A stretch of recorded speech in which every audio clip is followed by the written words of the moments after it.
Welcome to the Bookshop at the End of the Internet. This podcast is dedicated to helping book lovers discover new authors. Like all the best bookshops, this podcast is filled with all kinds of books and all kinds of authors.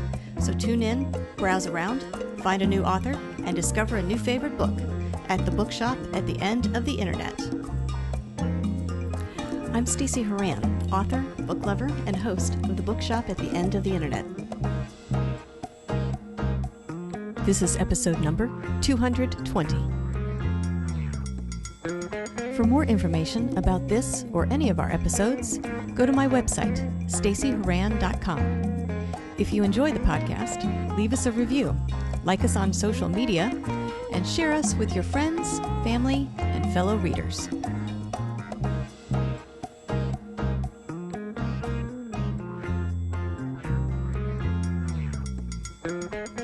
In today's episode of the Bookshop at the End of the Internet, I'm chatting with author Becky Dean about her new young adult contemporary romantic comedy, Hearts Overboard. Set on a cruise ship bound for Alaska, this novel follows Savannah Moore, who is still reeling from a public breakup with her boyfriend and being nicknamed Moore the Bore. In an effort to heal her heart and her reputation, Savannah vows to do one new thing each day. Stepping out of her comfort zone is far from easy, and it's made all the more challenging since her longtime nemesis, Tanner Woods, is also on the ship. Because his parents and hers are friends, Savannah and Tanner are forced to spend time together. As it turns out, she may not dislike him as much as she thought. If you like Hearts Overboard, check out Becky's other young adult romantic comedies, Picture Perfect Boyfriend, and Love and Other Great Expectations. Becky loves to travel, so her books are set in places she has been, locations she thought readers might enjoy going to as well. In this episode, I'll chat with Becky about her writing journey, her travel addiction, and why no matter what she writes, she has to love the setting, as well as a few other things coming up.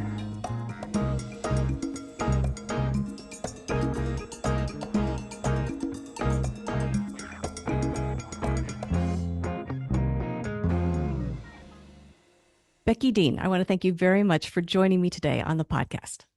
Thank you for having me. I thought what we could do today is start by talking about your newest book, Hearts Overboard. It's a young adult contemporary romance. And if you don't mind, tell us a little bit about this book and what inspired you to write it. Yes. So it is a young adult, probably romantic comedy would be a good phrase, set on an Alaskan cruise. And it's about a girl named Savannah Moore who gets broken up with very publicly in an embarrassing way and earns the nickname Moore the Bore when her ex implies that she is stuck in her ways and a bit on the boring side. So she decides to use her family's company cruise to Alaska to prove she can be fun and interesting and do all kinds of new things and hopefully earn her ex back and get rid of that embarrassing nickname. And she finds a little bit of unexpected help from her longtime nemesis, who his parents are friends with hers, and he is also on the cruise. And so they have known each other their whole lives and do not really get along that well. And so she finds herself kind of teamed up with him, forced proximity on this cruise ship for a couple of weeks, and finds maybe she doesn't dislike him quite so much after all. Excellent. Okay. So there are a couple things I want to talk about with regards to this book and some of your others. So it sounds like this could have been a book written for adults, or maybe even say the new adult audience. Why young adult? Why decide to set the characters in that age and write for that audience? Yeah, I've just always, since I started writing, it just naturally came out writing for teens. I love the voice and the tone of YA books. I love the themes you can explore on this trip. Tanner and Savannah both help each other sort of discover who they want to be in life. And that's, a recurring theme in YA. And so I really like that as they explore the world and learn more about themselves, it's deciding how they fit into that world and who they want to be in life. The inspiration for this, so I think I forgot to mention that Savannah decides to try one new thing a day is sort of her plan for this. And I kind of did that a few years ago, just in my hometown, trying one new thing a month, just kind of to get out of the rut. And that's sort of Savannah is needing to shake things up a little bit. And so I feel like writing for teens just sort of lets you explore those themes of who you want to be and the uplifting messages of not staying in in your box and living life kind of all in is the theme of this book, I guess. And I really love my books are all very PG rated. And so I think that that's becoming more and more rare in the YA market, which, it's great that there are all sorts of books out there. But I hear from lots of parents of younger readers, younger teen readers who appreciate that. And so I like writing books that lots of parents, feel are safe for their kids. Yeah, that's an interesting trend because generally in the romance genre, books appear on a scale, let's say, from, sweet and wholesome on one end to, well, about as wild as you could imagine on the other, Spicy. to put it nicely. So your books fall obviously on the sweeter end of things. Yes, very. I think that they like to use the word spice levels now. And so mine are very low spice, a little bit of kissing, and that's all you're going to find. And So are these the kinds of books you gravitate to generally when you're reading, or you gravitated to when you were the age of the readers you're writing for? oh gosh, by the time I was the age of the readers I'm writing for, I had pretty much read young adult wasn't quite as big of a genre back then. Mm-hmm. And so I was reading adult books by then just because there weren't really that many books for younger people and I had already read them all by then. But yeah, I guess it's just sort of the thing that I hope my daughter will find one day or that a lot of my friends' kids love them. And so that's really encouraging to hear. It's just kind of I read a little bit of everything. So I'll read everything from this kind of book to some of the darker stuff. But when I write, I really love to just be in that sort of safe, cozy space. So I think my reads or my books are always going to be safe reads where you can just kind of have a good time for a few hours. It's not going to be too deep or too heavy. Maybe touch on some issues, but more in a lighthearted way that kind of just leaves you feeling warm inside. Well, you mentioned that sort of the theme of this book is figuring out who you are and the idea of living life all in. Part of that occurs with the idea of travel. So, this Alaskan Mhm. cruise, taking your characters out of their normal everyday environment and putting them in an environment that's completely foreign and unexpected with all the fun twists and turns and challenges that presents. This idea Yes. of adventure changing who we are, whether we wanted that adventure or not, the idea that it changes us. Why do you find yourself drawn to that? Why kind of latch onto that as a theme for your books? Yeah, I love to travel. So I've been lots and lots of places and kind of an addiction actually. But I just love seeing new places, whether it's the nature like in Alaska, which is just an amazingly beautiful place, to seeing new cultures, to trying new foods and places totally different from where I live. And I love it so much that when I write books, the setting is just sort of something that always is very important to me to make sure it feels like you're immersed in that and you're really there and the book takes you on a trip, maybe from the comfort of your couch. But yeah, like you said, I really do think that travel also it opens your eyes to new things. I remember when I was a teenager, the first time I left the country, just seeing how different things were other places. And even still now, just the reminder that the world is so big and there's so much out there, but also people are people everywhere. And then just the way it makes you look at your own life and yourself and the way it stretches, definitely in this one for Savannah, stretches you out of your comfort zone. Travel, there's always so many things that can go wrong, and it's you finding out how you handle them or being put into new situations. Or in my books, I really like to try to sort of pair the main character with the setting in a way that it's not just somebody's perfect vacation where they're looking forward to every aspect of it and it's easy for them.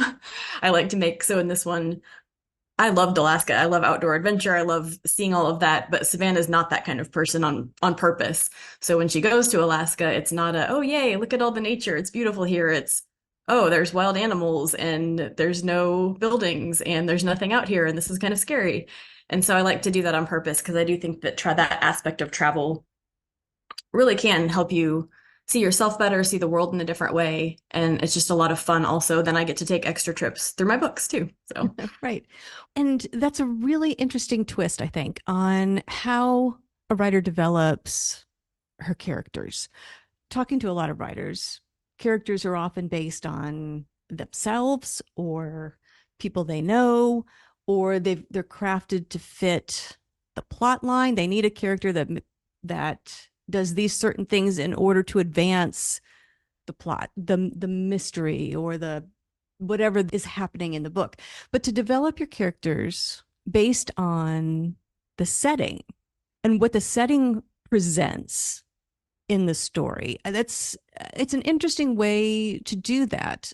How does that come about in your mind? I'm going to guess the setting comes first before, say, characters or plot for you. In this one, it did, yeah. So this is my third travel rom-com is kind of what I call them. And I have a fourth coming out next year. And really for all of these, I guess no, they all kind of came like the location and the premise is kind of where I started and then built the characters from there. So I kind of have done something similar for, I think, all four of them, which I also write science fiction, and that I do very differently than these. But yeah, and because they are the travel rom-coms after my first one came out, and my editor wanted more of that type of thing.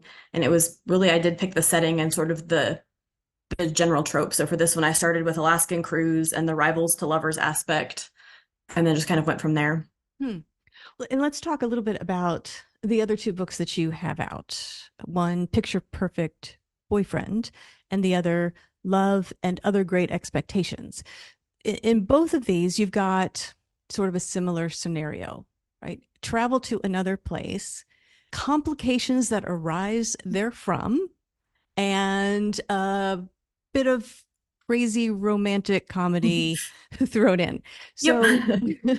when you were thinking of these stories and you came up with the setting and the specific trope or storyline you wanted to explore, how did you decide on these locations in particular? Were they places that you had visited? Do you have a list of every place you visited and now you want to write a story about it?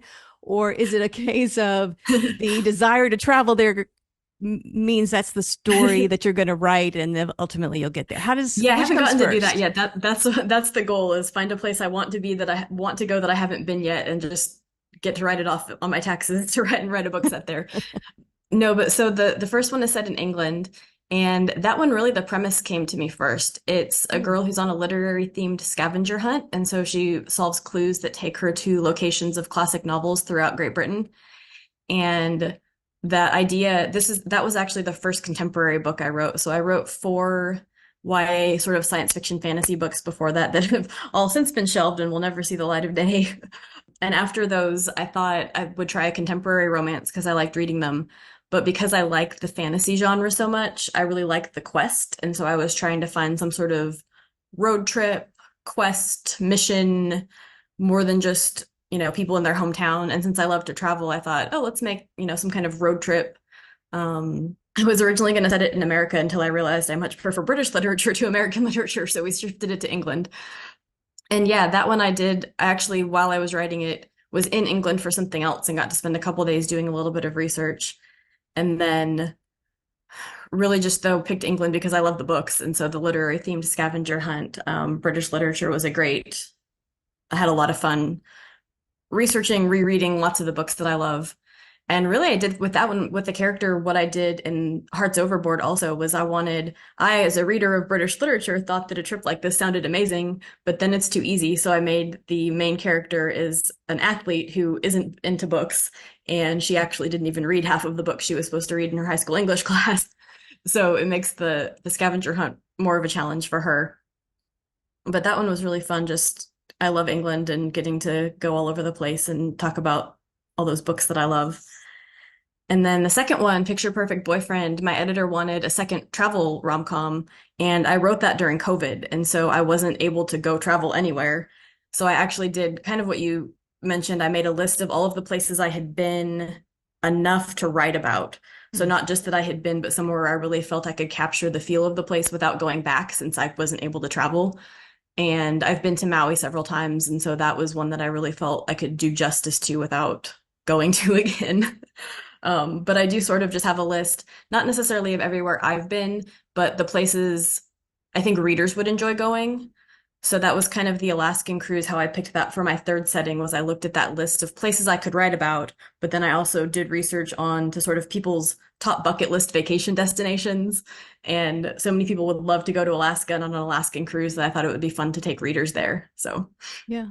And you mentioned that there's a fourth one that will be coming out. Can Yeah. you give us any sneak A peeks little. of Yeah, that we haven't one? released the blurb yet, but it'll come out next summer. It's called Love Unmasked, Mm. and it is set in Venice, which was somewhere I had been years ago and just loved the city and thought that that would be a really great romantic city to set a book in.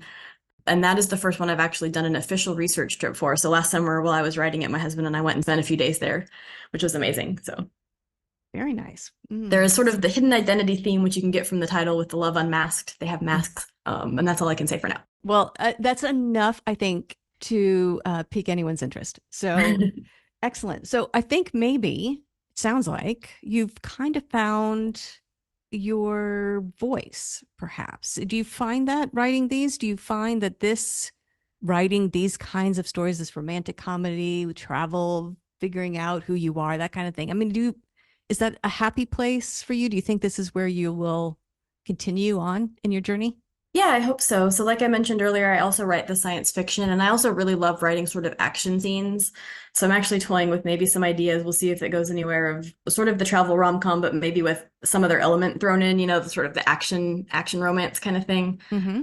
Mostly just whatever I write. I liked the settings, and I liked the banter between characters, and I like to write romance. So, you'll probably find that in all of my books going forward, no matter what, kind of lighthearted romance but with some cool places and maybe a little bit of action involved. Well, let's talk about the science fiction writing a bit because I'd like to talk about the stories you wrote and what was appealing about writing in that genre. What do you find there that you don't necessarily find in, say, the romantic comedy books? Yeah, so in Hearts Overboard, actually, Savannah is a huge fan of science fiction TV shows. And you mentioned, some writers putting themselves into their main characters. And I do that probably less with the personality than I do for interests. So I try to give my characters interests that I already know a decent amount about. That way it's less research. So the first book she's a soccer player and I played soccer, and the second one she's into nature photography and that's what my husband does. And so Savannah loves science fiction TV shows and Hearts Overboard. And so that was super easy to write about because I grew up loving Star Trek, Star Wars, science fiction in general, reading science fiction books. And so, like I mentioned, the first four books I wrote, which are in a drawer, metaphorically never to be seen, but they were all some version of fantasy science fiction. And I just love the epic, kind of the quest feel, the wonder, especially for me, the science fiction, the wonder of the universe and thinking about what might be out there, and then just getting to write all the fun action scenes. So my series is very space opera, Star Wars type thing, a little bit of Mission Impossible, spies and pirates, and it's just really fun to, I don't know. That's what I get, I guess, from that I don't find in the contemporaries as much as getting to blow stuff up and have space battles and have chase scenes and have cool other planets, which are sort of maybe loosely based on places here on Earth that I visited, but then you can take them over the top because it's an alien planet kind of thing. And just the wonder of kind of exploring a whole galaxy of what might be out there. The Yeah. imagination, I guess. It's kind Yeah. of a mix. The travel romances are easy to research in the fact that they're set here in real places, so I can go and just write about it. But then you have to be very careful to be accurate as well. But the science fiction is just totally in my mind, so I can make up whatever I want to make up and um, Right. basically do whatever I want because it's all all in my head. Right. Right. Yeah, there's something appealing about that world building and having control over everything that you create in the story. Yeah, it can be stressful because you have to come up with everything, like you said. But I've read good advice about the science fiction and fantasy in general is not trying to make everything new and different because readers can only handle so much. If you had a sci-fi sounding phrase for every single thing in the book, they'd start to get confused. So it's picking a few things to focus on. So in my galaxy, they travel through colorful wormholes that are very dangerous, but the colors all kind of have different effects on spaceships and so that's kind of like a color theory in the wormholes. Hmm. And that's really, other than the cool planets I made up, everything else is fairly standard sci-fi. You'll find space pirates, you'll find smugglers, you'll find you know colonies fighting empires, that sort of thing.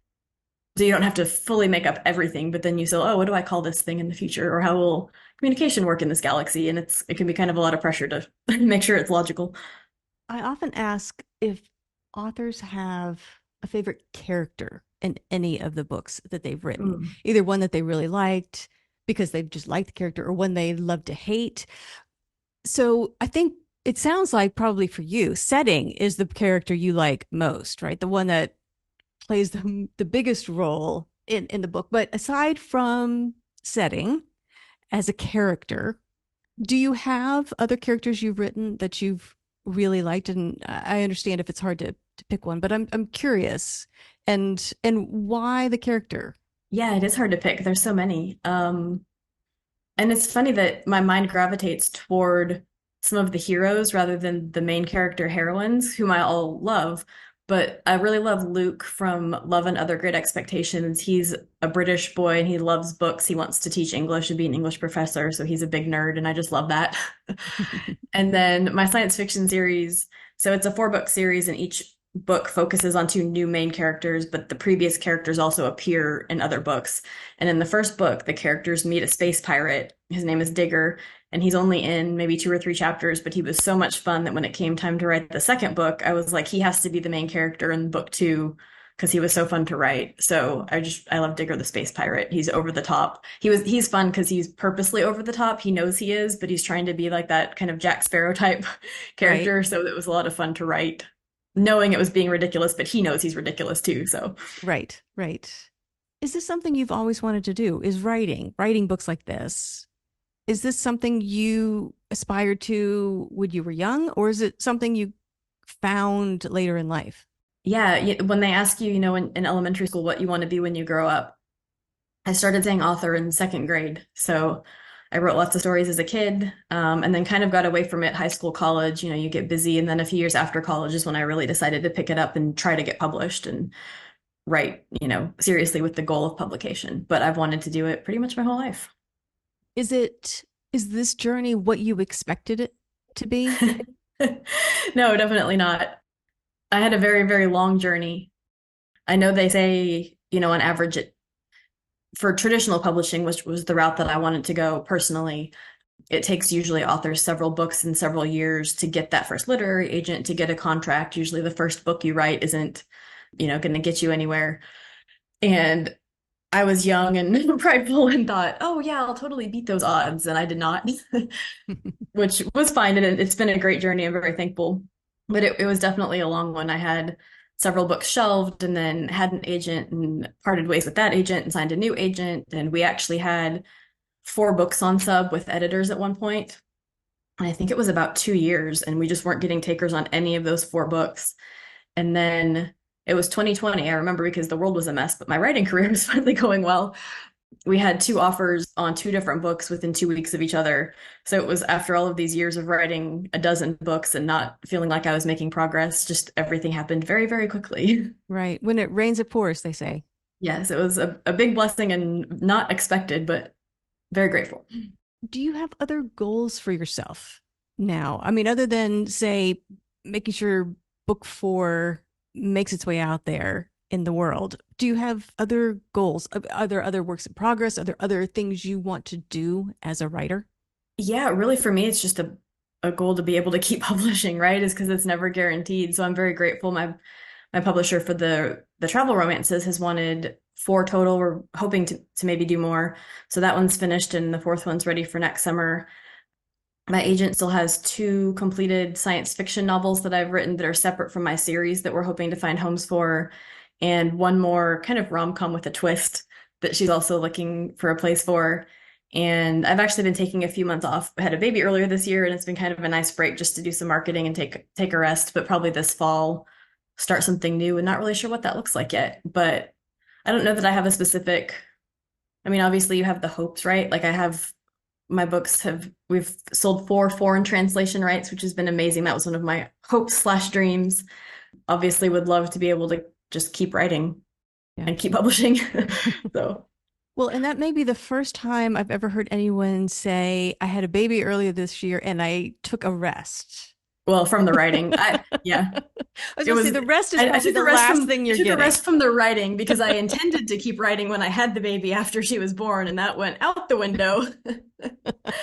So I've been trying to give myself grace and not push myself to jump back into the writing until I feel a little bit better about that. Because yeah, Right, right. not But not not resting from the baby, just yeah, After really writing for about 15 years without really taking breaks, like I would finish one book and just go immediately start another one. So So this is a nice break it's probably the in that longest I've regard. been without working on a novel in quite a while, other than just, Wow. the copy edits and stuff. So Yeah, yeah.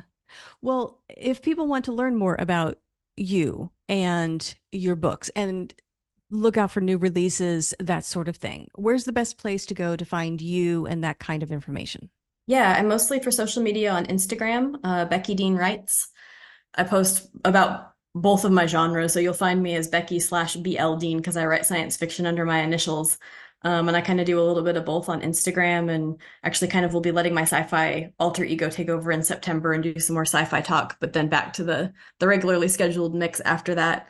And I've been getting into Substack lately for my newsletter. So like I'll send all of the updates, links to media, interviews, things like that on my newsletter, which you can find in my bio on Instagram. And those are kind of the two main places that I am now. And if people want to purchase a copy of Hearts Overboard or any of the other books you have out, where's the best place to go to buy them? Yeah, the travel rom-coms are available everywhere widely. And then my local independent bookstore, Book People in Austin, Texas, is actually really fantastic. And they have a pretty new signed copies program. So if you want signed copies, you can go to Book People and they have those. The science fiction, my publisher is a smaller press, and so they do Amazon exclusively. So everything there is on Amazon. There's Kindle, Kindle Unlimited, audiobook, and paperback. And the audiobook actually just won a Realm Award for my first science fiction book. So award-winning science Wow. fiction. Very nice. Congratulations. Thank you. Yes, it was a huge surprise, but very excited. Yeah. Well, Becky, I want to thank you very much for joining me today on the podcast. And I want to wish you luck with Hearts Overboard. And we'll look forward to the new one coming out next summer. So, congratulations on everything you've accomplished so far. Best of luck with the rest of your writing journey. Thank you. Thank you for having me today. The Bookshop at the End of the Internet is a podcast dedicated to helping book lovers discover new authors. Like any good bookshop, this podcast features a wide variety of books by the equally varied and interesting authors who felt compelled to write them. This podcast gives you a chance to meet these wonderful writers and discover your next must-read book. Listen to the authors describe their books and tell you their stories in their own words. My interviews feature books from all genres and authors from all walks of life, including those who are indie published as well as those published by small presses and large publishing houses. Looking for unique, not so easy to find books for yourself, a friend, or a book club? Tune into this podcast and find your newest favorite author or maybe a soon-to-be bestseller. This podcast, like all the best bookshops, is filled with all kinds of books and all kinds of authors. Tune in, browse around, find a new author, and discover a new favorite book. You never know what treasures you might find in the Bookshop at the End of the Internet.